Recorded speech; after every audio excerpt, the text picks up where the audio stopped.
Before we get into the video, could everyone please subscribe to my channel? Thank you so much. The kettle whistled softly as I reached for the mugs.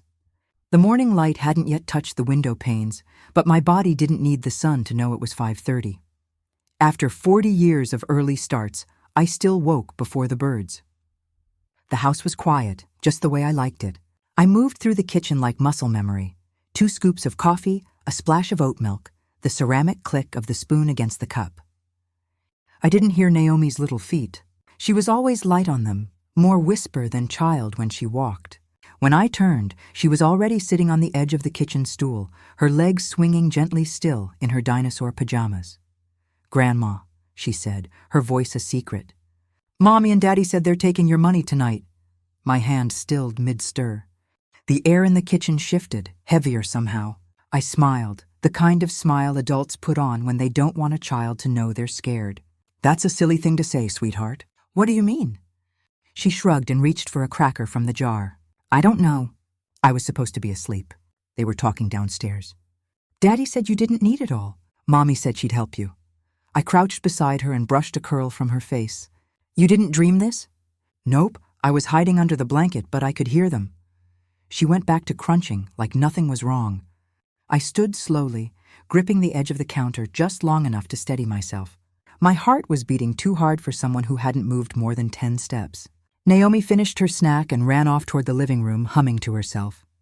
I poured the coffee, though I no longer wanted it. The bitterness rising in my throat had nothing to do with the roast. By the time Celeste walked in, heels already on, phone already in hand, I'd packed away my fear. Celeste breezed through the kitchen like it belonged to her, dropping her dry cleaning receipt on the counter without a word and opening the fridge with one hand while tapping a message with the other. I passed her the travel mug I'd already prepared. She took it without looking. "Can you pick up Naomi from school today?" she asked, finally glancing up. "Vincent has a client dinner, and I'm showing 2 properties." I nodded the same way I had for years. "Of course." She smiled briefly, tight and distracted. "You're the best," she said. And then she was gone, the front door closing with that careful click she always used when she was running late. I leaned against the sink and looked out the window. The garden still held the shape Robert had given it. The raised beds, the stone border. He dug every inch by hand the year after he retired, back when we believed we'd have 20 more springs. Instead, we got 2. After he passed, everything shifted. Not overnight, but in slow, quiet increments. I had 3 children, all grieving in their own way, and none of them prepared. I sold the cabin, paid off Vincent's credit cards when Celeste asked. She didn't like to say debt, just tight months. I let Deidre move into the apartment over the garage and never asked for rent. It was only temporary, she said. That was 6 years ago. When Celeste wanted to start her real estate business, she needed help with a down payment. I wrote a check that day. No questions. Robert would have said yes, and that was enough for me. I paid for Naomi's preschool, then kindergarten, then music classes. Each time it felt right, like mothering, just longer. But somewhere along the line, they stopped saying thank you. Then they stopped asking. Now it was assumed that I'd cover the groceries if the account ran low, that I'd keep the house just in case someone needed to move back, that I'd be here, always here, just off to the side. I rinsed the mugs in the sink, still warm from the coffee, and wiped down the counters.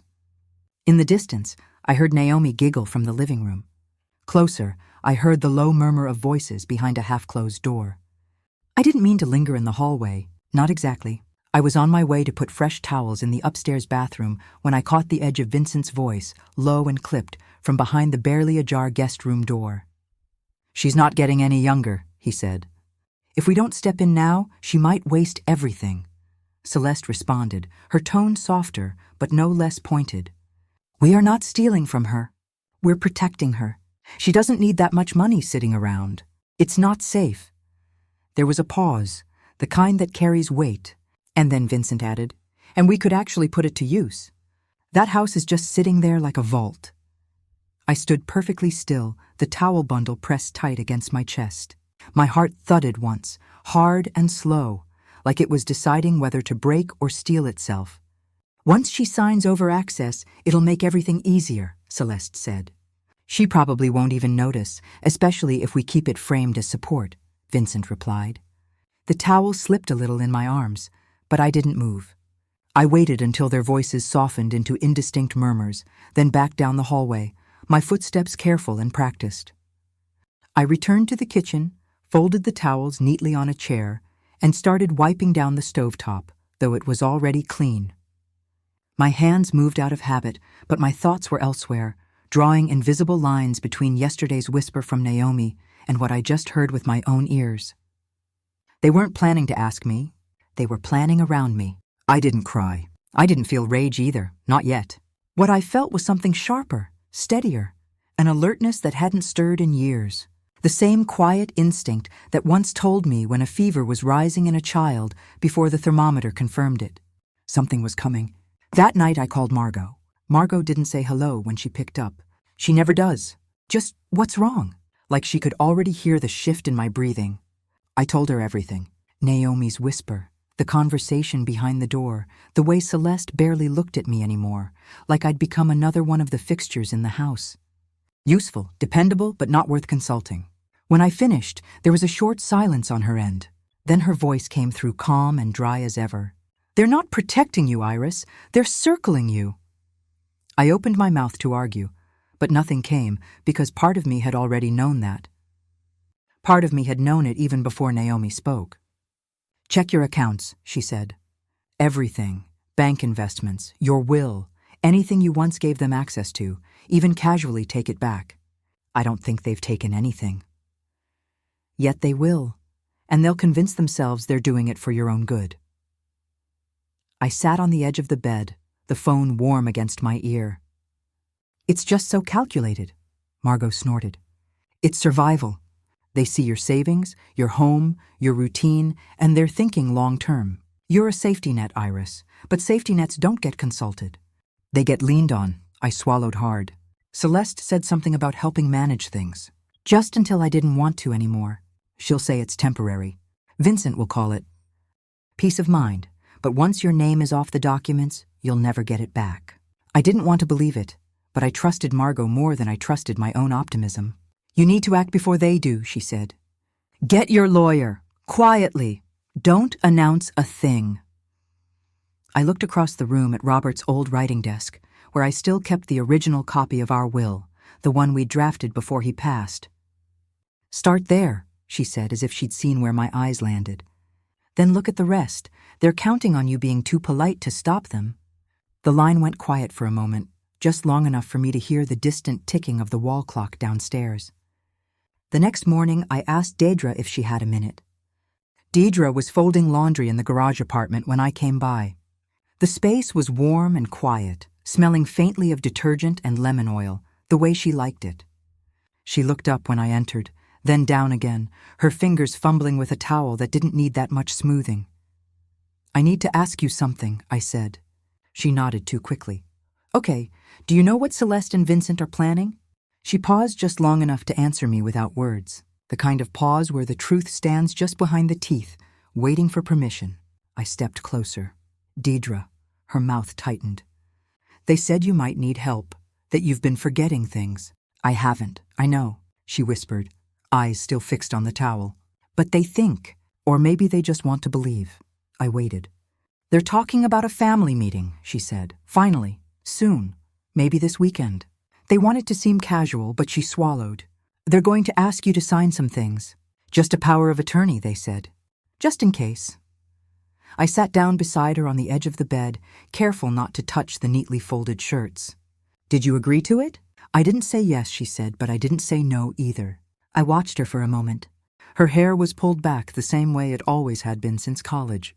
Neat, unassuming. She looked like a woman who had trained herself to take up less space. I knew the habit well. I don't want to lose them, she murmured. If I speak up, if I take your side, they'll freeze me out. I'm not asking you to take sides, I said gently. I'm asking you to see clearly. Deidre looked up, finally meeting my eyes, and in that flicker of contact, I saw it. Fear, yes, but something stronger just beneath it. A line that hadn't yet been crossed. I'll be there, she said, voice small but firm. When it happens, I nodded, feeling something settle inside me. We sat together for a few more minutes, not saying much. That night, Naomi came to me again. This time, her voice was even quieter. Naomi crawled into bed with me, just after 9, clutching her favorite blanket and looking unusually serious. She didn't ask to watch cartoons or request a snack. She just climbed under the covers and curled up beside me like she used to when she was smaller, back when she called me Gamma and believed the moon followed us home. I put my arm around her shoulders, couldn't sleep. She shook her head against my side. Mommy and Daddy were talking again. My chest tightened. I waited. They think you're not thinking right, she whispered. Daddy said, if you don't sign the papers, he'll tell your doctor your brain is broken. The words settled into the room like dust, impossible to sweep away. I felt my hands go cold. I didn't move. Naomi kept talking, her voice a hush in the dark. He said doctors believe stuff like that when grown-ups say it. I closed my eyes, but it didn't help. My thoughts were loud now, clattering through every memory of recent weeks, every strange look, every time Celeste had said, "Are you sure you didn't forget?" Or laughed too easily when I hesitated mid-sentence. Naomi rolled to face me. I don't think your brain is broken. I don't either, I said softly, brushing the hair from her forehead. She looked up at me, her eyes too wise for 6. Are they going to make you leave? No, sweetheart. My voice held steady, but my pulse didn't. They can't make me do anything I don't want to. Naomi tucked her head under my arm again. I stared at the ceiling, my fingers gently stroking her back, but I wasn't there in the room anymore. I was inside a future I hadn't dared imagine before. A future where my own children might try to take my name off everything I had built while convincing themselves it was love. They weren't just planning to control me. They were preparing to erase me quietly, legally, with forms and witnesses and signatures. I didn't sleep that night. Naomi did, her breath even and warm beside me, but I lay awake until the sky turned pale. I kept hearing Robert's voice from a conversation we'd had the month before his heart gave out. Promise me, Iris, if it ever comes down to choosing between being nice and being safe, choose safe. That morning, I called Margot again. This time, I didn't hesitate. Celeste texted me on Thursday morning. Family dinner Saturday. Just the 5 of us. Don't worry about cooking. We've got it covered. She added a smiley face, which somehow made it worse. By Saturday evening, the dining table had been set with cloth napkins, real glasses, candles flickering low like it was a celebration. Vincent brought in takeout from that overpriced bistro downtown and announced it like he'd cooked it himself. Deidre sat stiffly at the far end of the table, barely touching her food. Naomi was at her friend's house, conveniently out of the way. We made it through salad before Celeste put her fork down with exaggerated gentleness. Mom, there's something we've been meaning to talk to you about. I nodded, my face blank. It's just, well, we've noticed lately that things seem a little overwhelming for you. The house, the bills, everything, Vincent chimed in. We've been thinking maybe it's time to let us help more, just to ease some pressure. Celeste reached into her tote and pulled out a manila folder. I saw it coming before it landed on the table. These are just some simple documents, she said lightly. Power of attorney stuff. Nothing changes unless you want it to. It's just in case, really. I picked up the papers, turned a few pages, and let my eyes move across the words without reading them. I let my hands shake just slightly as I set them down. Celeste softened her voice. There's no pressure, Mom. We just care about you. We want to make sure you're protected. I nodded again and looked at the folder as if it were heavier than it was. I murmured something about needing time, something vague and safe.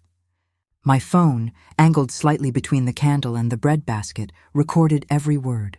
Deidre wouldn't meet my eyes. I didn't blame her.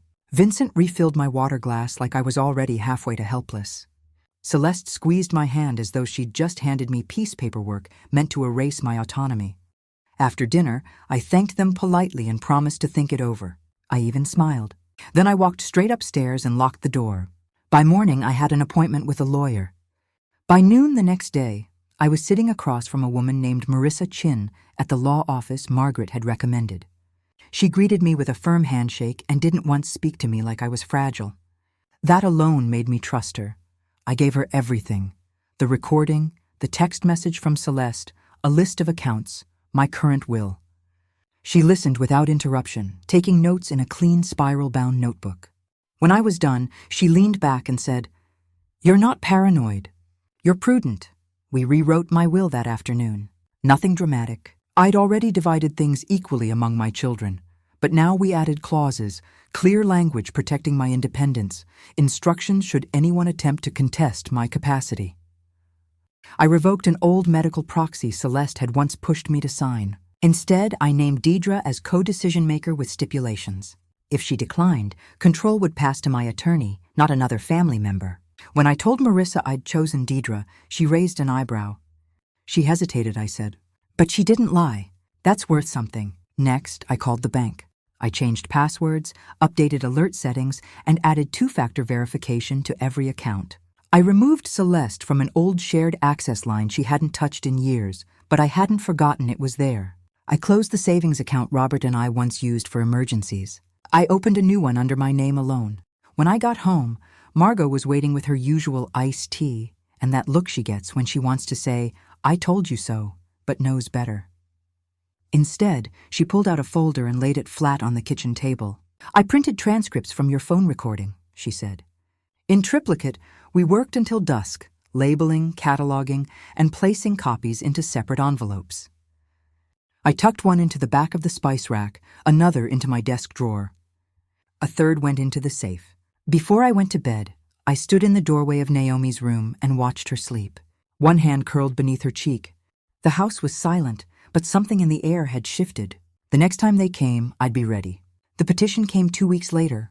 Celeste had filed for legal guardianship, citing concerns about my memory, my judgment, and my increased dependence on others. She attached a letter signed by Vincent, vague and self-serving, and a list of so-called incidents, none of which had ever happened. I didn't cry when I read it. I didn't even feel angry. What I felt was clarity. Marissa moved quickly. We gathered everything. My updated medical evaluation, notarized bank records, the recording from the dinner, even a letter from Naomi's teacher confirming I'd picked her up on time every time. We had dates, details, and enough documentation to sink their case before it reached the judge's bench. Deidre sat beside me in the courtroom, shoulders tight but steady. When they called her to testify, her voice shook only once. She asked for help. I didn't give it, but I will now. Celeste didn't meet my eyes. She kept her attention fixed on the table, her hands clasped so tightly her knuckles looked bloodless. Vincent stayed close but quiet, letting her take the lead, just like always. When it was my turn, I stood straight. I told the truth plainly. I said nothing to humiliate them, just enough to show the court I knew what was mine and who I was. The judge didn't deliberate long. He denied the petition in full. I watched Celeste's face drain as the ruling was read. Her eyes didn't fill with tears. They filled with something worse, realization. The fight they started was over, but the fracture they created would not fade so quickly. Later that evening, I sat in the garden alone, watching the light fall across the tomato vines, and began to wonder what it would mean to start over. The house sold faster than I expected. It had good bones, the agent said. I smiled at that. I'd spent decades holding those bones together, even after Robert was gone. I packed quietly, sorting through a lifetime in pieces. His cufflinks, Naomi's finger paintings, the old tea tins that still smelled faintly of cinnamon. I moved into a small cottage on the edge of a senior community just outside town. Clean, simple light pouring in through every window. It wasn't grand, but it was mine. No one dropped off dry cleaning here. No one assumed I'd pick up dinner or remember appointments they never told me about. I planted tomatoes in the narrow garden bed out back. Robert would have teased me about the spacing, said I never gave anything room to breathe. But they came up anyway, slow and stubborn like me. Naomi visits every weekend. She brings drawing stories from school and always insists on checking the plants. She calls the garden hours. I let her. Deidre comes by sometimes too. She doesn't say much about what happened. Neither do I. But she brings coffee, sits across from me with quiet eyes, and that's enough. Celeste hasn't called. Neither has Vincent. I'm not waiting. I take long walks most mornings. I drink my tea without rush and read books without interruption. Some days I don't speak to anyone but the birds and the woman at the front gate. Those are good days too.